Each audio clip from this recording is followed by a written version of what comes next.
जय Hind defence lovers. आज की टॉप हेडलाइंस कुछ इस प्रकार है। वेस्ट एशिया का सीज फायर, किसके लिए विक्ट्री किसके लिए लॉस। पाकिस्तान पीएम ने किया एक बहुत बड़ा ब्लंडर। अगले 5 वर्षों में भारतीय सेना की सर्विस में इंडक्ट होंगे हजारों की तादाद में यूएवीज। भारतीय वायुसेना के लिए विकसित किया जाएगा combat search and rescue unmanned aircraft. और स्ट्रेट ऑफ हॉर्मुज़ से पास होने वाले हर एक ऑयल टैंकर को देना पड़ेगा $1 पर बैरल के हिसाब से टोल।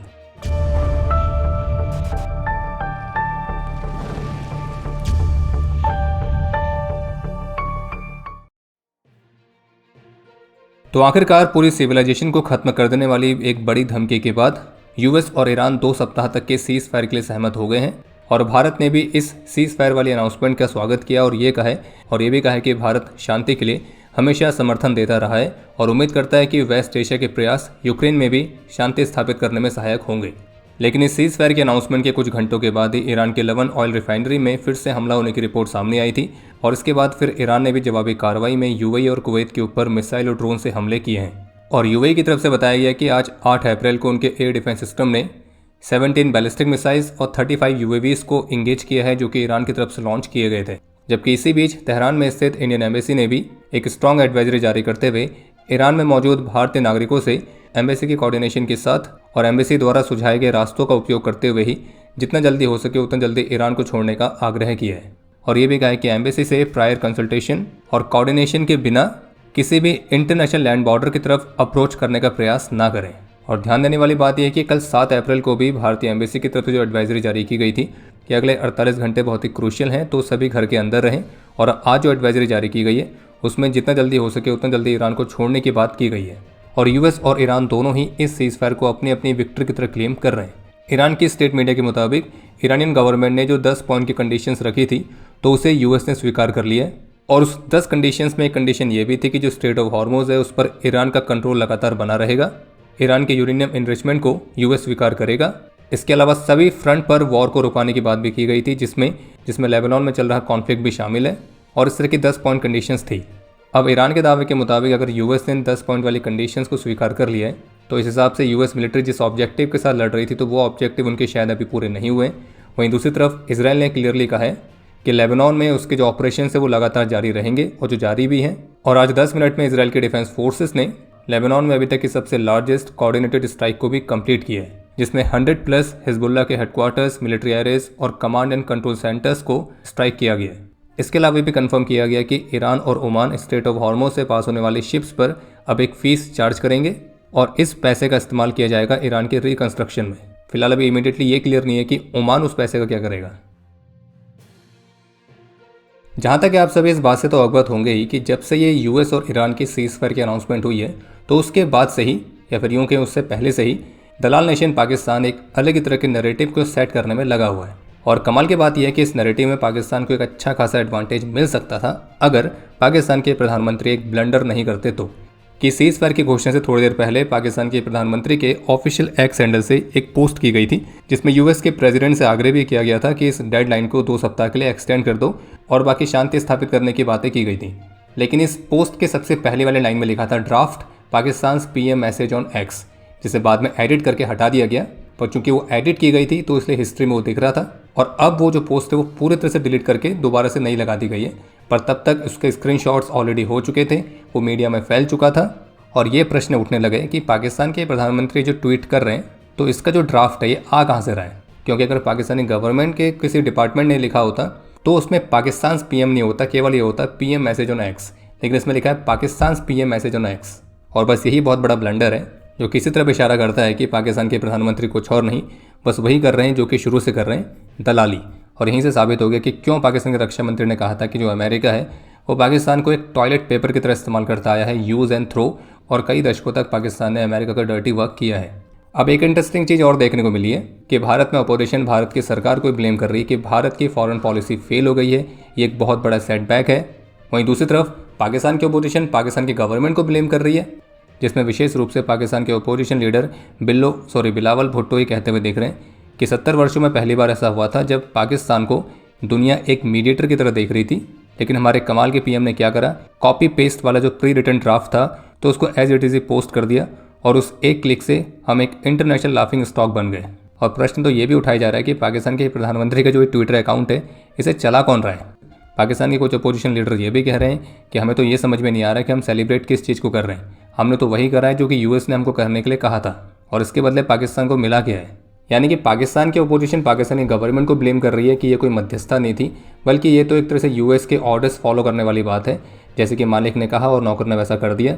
वहीं दूसरी तरफ भारत की अपोजिशन ये कह रही है कि भारत की फॉरेन पॉलिसी फेल हो गई है, ये एक सेटबैक की तरह है। इंटरेस्टिंग बात तो ये है कि जब ये पूरा कॉन्फ्लिक्ट चल रहा था तो स्ट्रेट ऑफ हॉर्मुज़ से पास होने वाली वेसल्स में सबसे टॉप की कंट्रीज़ में भारत का नाम भी था।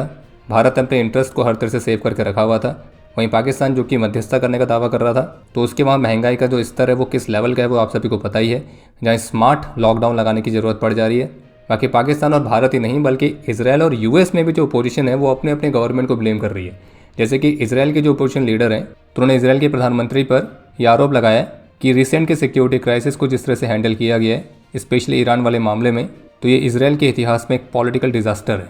और ये भी कहा कि जब हमारे नेशनल सिक्योरिटी की बात हो रही थी तब उस निर्णय में इजराइल को शामिल भी नहीं किया गया। और इजराइल के अपोजिशन लीडर का यह कहना है कि इजराइल के पीएम पॉलिटिकली फेल हुए हैं, स्ट्रेटेजिकली फेल हुए हैं और एक भी गोल जो कि उन्हें सेट किया था उसे अचीव नहीं कर पाए हैं।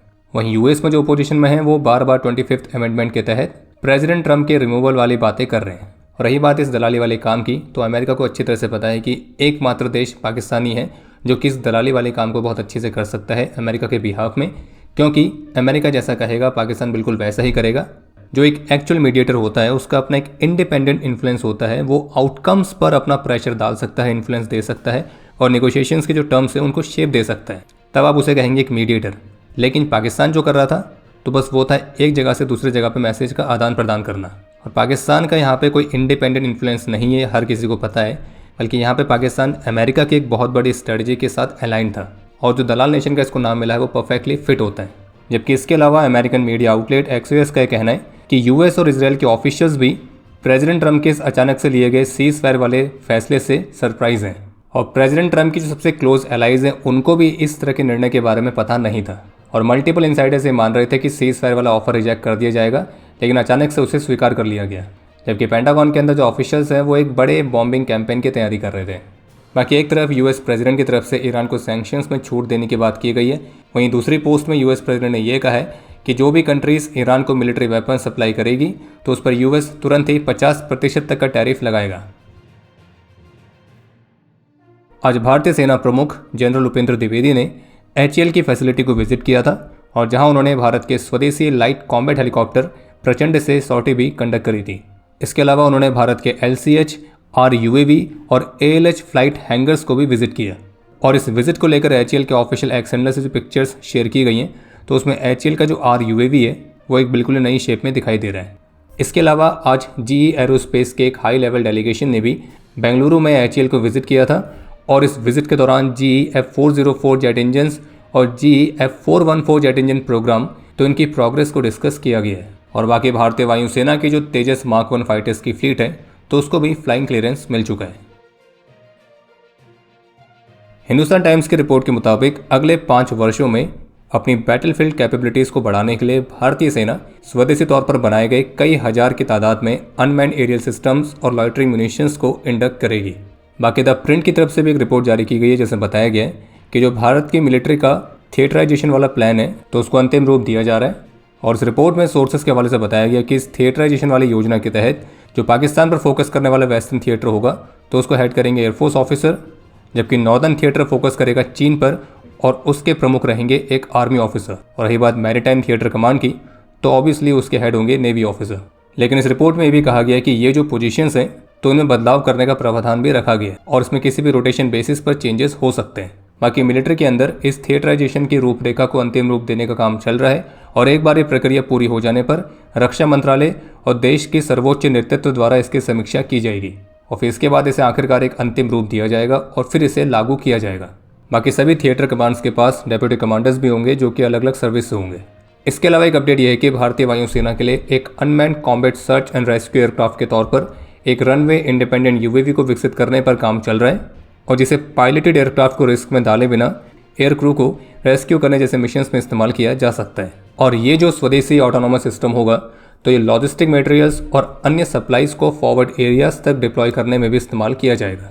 ये GNSS डिनाइड कंडीशंस में भी फ्लाई करने में सक्षम होगा और उसमें कम से कम 4 पैसेंजर्स और स्ट्रेचर के साथ 400 किलोग्राम तक के लोड को कैरी करने की क्षमता होनी चाहिए। जॉइंट मिलिट्री एक्सरसाइज साइक्लोन के 4th एडिशन में पार्टिसिपेट करने के लिए भारतीय सेना का जो कंटिजेंट है वो इजिप्ट के लिए रवाना हो चुका है। और जानकारी के लिए आपको बता दें कि भारत और इजिप्ट की स्पेशल फोर्सेस के बीच कंडक्ट किए जाने वाली जॉइंट मिलिट्री एक्सरसाइज है, जो कि 9 से 17 अप्रैल तक इजिप्ट में आयोजित की जा रही है। और इसका प्रमुख उद्देश्य होगा भारत और इजिप्ट की आर्मीज के बीच इंटरऑपरेबिलिटी को बढ़ाना, और जिसके तहत वे अनकन्वेंशनल सिनेरियो में स्पेशल ऑपरेशंस को भी कंडक्ट करेंगे। बाकी आपको पाकिस्तान के प्रोपेगेंडा अकाउंट द्वारा फैलाए जाने वाले कुछ फेक न्यूज़ के बारे में अलर्ट कर दें। एक फेक न्यूज़ ये फैलाई जा रही है कि गुजरात में भारतीय वायुसेना के नलिया एयरबेस में ईरान के चाबहार पोर्ट पर स्ट्राइक करने के लिए इसराइल के फाइटर जेट्स को रिफ्यूलिंग और लॉजिस्टिक सपोर्ट मिल रहा है। तो आपको स्पष्ट कर दें कि ये क्लेम पूरी तरह से फेक है, ऐसा कुछ भी नहीं हो रहा है। और इस कॉन्फ्लिक्ट के बीच कन्फ्यूजन क्रिएट करने के लिए पाकिस्तान द्वारा फैलाए जाने वाला डिस इन्फॉर्मेशन कैंपेन का हिस्सा है। इसके अलावा पाकिस्तानी प्रोपेगेंडा अकाउंट्स एक क्लेम ये भी सर्कुलेट कर रहे हैं कि भारतीय सेना के ट्रक में आग लग गई है, जिसमें कम से कम 22 आर्मी पर्सनल की जान गई है। तो पीआईबी फैक्ट चेक की तरफ से कंफर्म किया गया कि ये क्लेम भी फेक है। हालांकि सोशल मीडिया पर कुछ ऐसे हैंडल्स हैं जो कि लगातार इस तरह की फेक न्यूज़ पोस्ट करते रहते हैं, पर इसके बावजूद भी वो अभी तक भारत सरकार द्वारा बैन नहीं किए गए हैं, जबकि भारत सरकार को इस तरह के हैंडल्स पर जल्द से जल्द एक्शन लेना चाहिए। इसके अलावा एक अपडेट यह है कि फाइनेंशियल टाइम्स की रिपोर्ट के मुताबिक जो ईरान है वो स्ट्रेट ऑफ हॉर्मुज़ से पास होने वाले हर एक ऑयल टैंकर पर $1 पर बैरल का टोल लगाएगा, और ईरान को वो पेमेंट क्रिप्टो करेंसी में चाहिए। और ये भी कहा गया कि जो ईरान है वो इस स्ट्रेट से पास होने वाले हर एक वेसल को मॉनिटर और रेगुलेट करने का इरादा रखता है, और इस योजना के तहत इस रास्ते से आगे जाने की अनुमति देने से पहले वो हर एक टैंकर के कार्गो का मूल्यांकन भी करेगा। और ईरान इस बात को मॉनिटर करेगा कि इस स्ट्रेट से क्या जा रहा है, क्या आ रहा है, क्योंकि इसके माध्यम से ईरान ये सुनिश्चित करना चाहता है कि ये जो 2 सप्ताह का सीज फायर किया गया है, तो इस 2 सप्ताह के टाइम पीरियड को यहाँ से वेपन्स ट्रांसफ़र करने के लिए इस्तेमाल ना किया जाए। और ये भी कहा गया कि यहाँ से जहाज़ों को आगे जाने की अनुमति दी जाएगी, लेकिन इस प्रक्रिया में समय लग सकता है क्योंकि ईरान को जल्दबाजी नहीं है। और इस प्रस्तावित सिस्टम के तहत हर एक टैंकर को ईमेल के माध्यम से कार्गो डिटेल्स शेयर करनी पड़ेंगी, और उसी हिसाब से टोल भी कैलकुलेट होगा। और जो भी शिप इस स्ट्रेट ऑफ हॉर्मुज़ से बिना अप्रूवल के पास होने का प्रयास करेगी तो उसको मिलिट्री एक्शन फेस करना पड़ेगा। और यहाँ पर मिलिट्री एक्शन से मतलब है उसको डिस्ट्रॉय भी किया जा सकता है। जबकि ईरान के IRGC से एसोसिएटेड जो उनकी सेमी ऑफिशियल न्यूज़ एजेंसी है, तो उनकी तरफ से एक रिपोर्ट जारी की गई है। वो बताया गया है कि अगर लेबनान पर इजराइल के हमले लगातार जारी रहे तो फिर ईरान इस सीज फायर वाली अनाउंसमेंट से पीछे हट जाएगा। और जबकि इजराइल पहले कह चुका है कि लेबनान में जो हमले रोकने वाला ईरान की कंडीशन है उसको इजराइल ने स्वीकार नहीं किया है, और इजराइल के ऑपरेशंस लगातार जारी हैं। बाकी एक महत्वपूर्ण अपडेट है जम्मू कश्मीर से, जहां चिनार कोर ने जम्मू कश्मीर पुलिस के साथ एक जॉइंट ऑपरेशन में सोपिया में एक बड़े आतंकी हमले को नाकाम किया है, क्योंकि इस ऑपरेशन के दौरान लगभग 14.5 किलोग्राम के IED को रिकवर किया गया था, जो कि हाई एक्सप्लोजिव्स के साथ पैक था और एक रिमोट ट्रिगर के साथ भी फिट किया गया था, जिसे समय पर रिकवर करके फिर बाद में कंट्रोल्ड एक्सप्लोजन के माध्यम से डिमोलिश किया गया है। और अब समय है आज के इतिहास का। आज के दिन 2003 में ऑपरेशन ऑर्किड के दौरान अपने अदम्य साहस और वीरता का परिचय देते हुए कैप्टन वी तिरुपाठी और हवलदार कुरियानवीटी ने अपना सर्वोच्च बलिदान दिया था, और हमारे इन दोनों वीरों को मरणोपरांत सेना मेडल से सम्मानित किया गया। आज के दिन 1989 में मणिपुर में IPS वंदना मलिक ने अपना सर्वोच्च बलिदान दिया था। आज के दिन 1989 में ऑपरेशन पवन के दौरान अपने अदम्य साहस और वीरता का परिचय देते हुए नायक रंजीत सिंह वीर गति को प्राप्त हुए थे, और इन्हें मरणोपरांत वीर चक्र से सम्मानित किया गया। आज आर्मी ऑर्डिनेंस कोर का 251वां रेजिंग डे भी है। आज के दिन 2008 में 9 असम राइफल्स के सूबेदार विक्रम सिंह और 1992 में 26 असम राइफल्स के राइफलमैन RP बर्मन ने अपना सर्वोच्च बलिदान दिया था। आज के दिन सन 2000 में जम्मू कश्मीर में अपने अदम्य साहस और वीरता का परिचय देते हुए BSF के हेड कांस्टेबल चमकौर सिंह, और सन 2002 में जम्मू कश्मीर में ही अपने अदम्य साहस और वीरता का परिचय देते हुए BSF के कांस्टेबल करियप्पा HS ने अपना सर्वोच्च बलिदान दिया। और आपके लिए आज का प्रश्न है कि आर्मी ऑर्डिनेंस कोर तो इनकी मुख्य जिम्मेदारी क्या रहती है। और अब समय है आज के टॉप 3 कमेंट्स का, जो ये रहे आपकी स्क्रीन पर।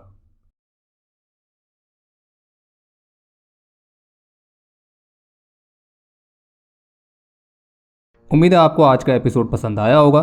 पसंद आया तो वीडियो को लाइक करना ना भूलें।